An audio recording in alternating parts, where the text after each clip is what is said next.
jamais en vain qu'on fait appel à la raison et à la générosité des ouvriers de France. C'est vers eux que maintenant je me tourne, car c'est d'eux, pour une large part, que va dépendre désormais le sort de nos prisonniers. S'ils répondent à mon appel, ouvriers de France, c'est à vous que des prisonniers devront leur liberté.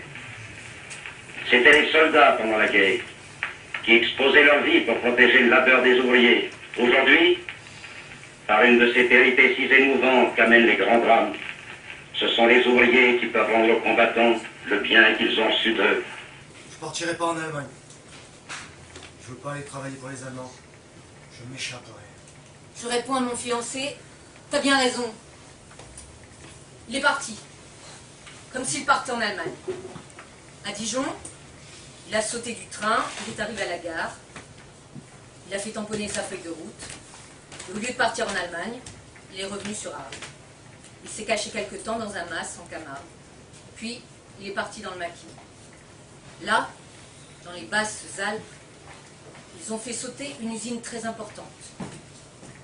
Dans leur maquis, ils étaient obligés de bouger beaucoup pour ne pas se faire prendre.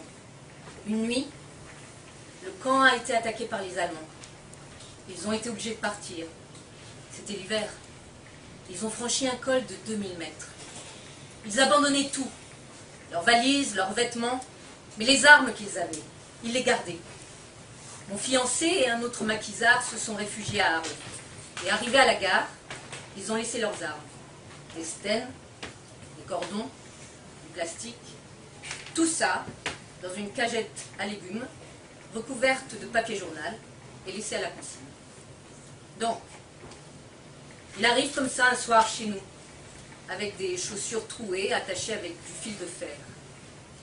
Il est resté pendant 48 heures, vraiment déliré. On se demandait même si on allait le sauver, car il était dans un état vraiment. Après, quand il a commencé à être mis, il a dit: Mais il y a les armes. Il faut les récupérer à la consigne.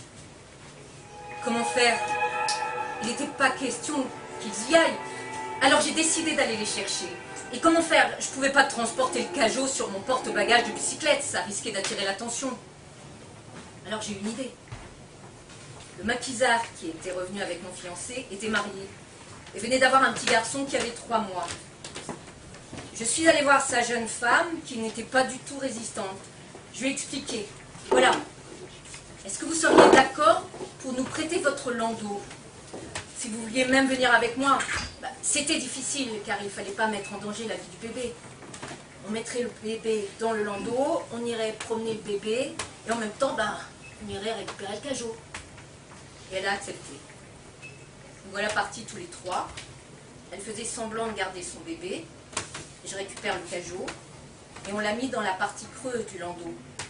On a couché le bébé dessus et on est reparti. Le cajot rentrait parfaitement. On s'est dit que ça avait été conçu pour. Là, de la gare SNCF jusqu'à la rue du refuge, j'ai eu très peur, car on croisait des Allemands. Finalement, mission accomplie, on a remis le cajot, qui après est parti au poste de commandement qui était Villa de l'Étoile. Ce plastique a servi au sabotage du pont de Trinquetail. Ils n'ont pas fait que ça. Ils ont saboté aussi les pylônes de Camargue. Ils ont fait beaucoup d'actions. Mais le sabotage le plus important, ça a été le pont. Les Allemands ne pouvaient plus passer avec leurs chars. Ils traversaient le Rhône à l'aide d'une barque. Ça les retardait énormément. Et ils cantonnaient à Avignon. On avait des cartes. Chaque fois, on mettait des petites épingles dessus. Chaque fois qu'il y avait une victoire, qu'il se passait quelque chose, on notait tout ça. Et on se disait que peut-être la fin de la guerre allait arriver. On espérait. J'ai pas souvenance d'avoir été pessimiste. Pourtant, on a passé des moments très durs. Mais quand on est très jeune, on a toujours cette espérance qui est très forte.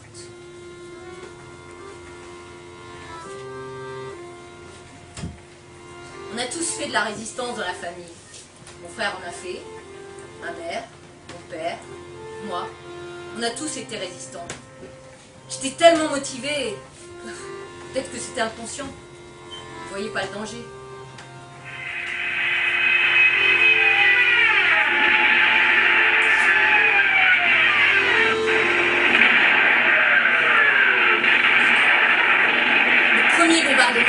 Je m'en souviens très bien. Après, il y en a eu plusieurs. Nous habitions près de la voie ferrée. Et la voie ferrée avait été bombardée aussi. C'est là que mon père nous a dit... Il faut déménager. Et on est allé se réfugier en Camargue. Là, on ne pouvait pas écouter Radio Londres ou ici Paris. Mon père, lui, était resté à Arles. Il se cachait. Moi, je restais avec ma mère, mon petit frère, ma petite sœur. Mon frère, celui qui a été arrêté par la police, était réfugié dans le mas du Grand Pan. On avait recueilli mon fiancé, qui était tombé très gravement malade. On l'avait logé comme on pouvait dans l'écurie. Un beau matin, on voit arriver mon père qui nous dit... Ça y est, l'insurrection d'Arles est commencée. À ce moment-là, je vais prévenir mon fiancé. Et soudain, il se lève. Il était pâle, il était livide, il était maigre. Mais où vas-tu? Hé, je vais sur Arles. Mais tu t'imagines dans l'état où t'es? C'est pas prudent. Rien à faire. Il prend son vélo. Bon, ben je vais avec toi. Et je suis partie avec lui, sur le même vélo, de Gimont à Trinquetail. On a traversé le Rhône sur une barcasse. Et après, on a suivi les quais. L'insurrection avait commencé. Donc les balles sifflaient un peu partout. On a rejoint la villa de l'Étoile.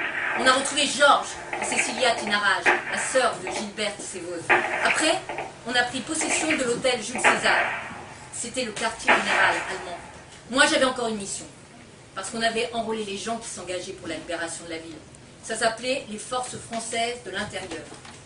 Une fois que ça a été terminé, je suis partie et on m'a plus revue au Jules César. J'estimais que c'était plus ma place. J'avais fini ma mission.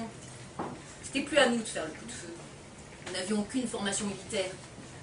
Il y a des femmes qui se sont battues dans certaines régions, mais pas chez nous. J'ai un certificat qui a été délivré par les autorités militaires en disant que j'avais le droit de porter l'insigne et le brassard parce que j'avais participé.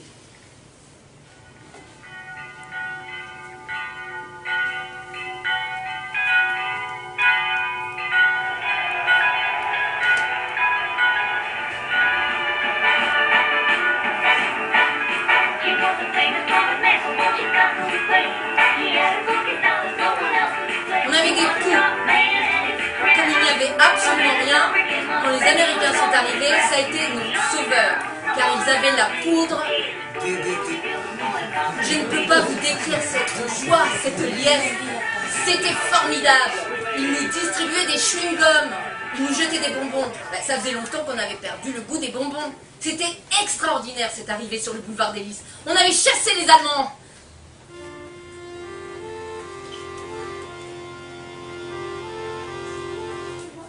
C'est à ce moment que j'ai eu une pensée pour Gilberte Sévoz, cette fille qui avait tant œuvré pour qu'on retrouve notre liberté.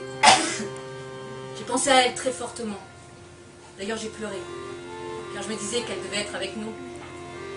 La place de la mairie était noire de monde. C'est un souvenir inoubliable. Ils sont allés arrêter un collaborateur qui avait une boutique de graines. C'est le premier homme qui a été arrêté. Je n'y étais pas quand ils l'ont arrêté, mais après, ils l'ont emmené au Jules César. Il y avait une espèce de petite cave où on les emprisonnait là-dedans. Je me souviens de l'arrestation de ce monsieur. Les femmes, on les asseyait au kiosque à musique et on les tondait. J'y allais, je les connaissais pas.